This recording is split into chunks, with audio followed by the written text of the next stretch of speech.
नमस्कार, मी पूनम गिड्डे. आपण पाहत आहात स्टार माय मराठी न्यूज. आपली बोली, आपली भाषा.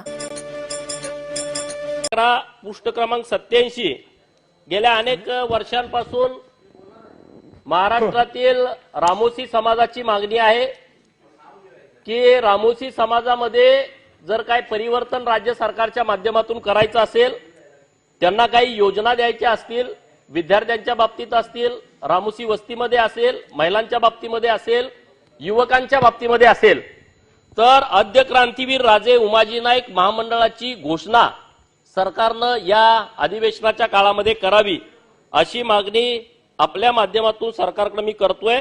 आणि त्या महामंडळाला चांगल्या प्रकारचा निधी 500 कोटी रुपयाच्या निधीची मागणी आहे. माननीय देवेंद्रजी फडणवीस साहेब अनेक कार्यक्रमाला उपस्थित राहतात आणि त्या कार्यक्रमामध्ये साहेबांनी घोषणा केलेली आहे, तर निश्चितपणे त्याची घोषणा या अधिवेशनामध्ये व्हावी अशा प्रकारची मागणी आपल्या माध्यमातून सरकारकडे आहे. आपल्या चॅनलवर नवनवीन बातम्या पाहण्यासाठी लाईक, शेअर आणि सबस्क्राईब करायला विसरू नका.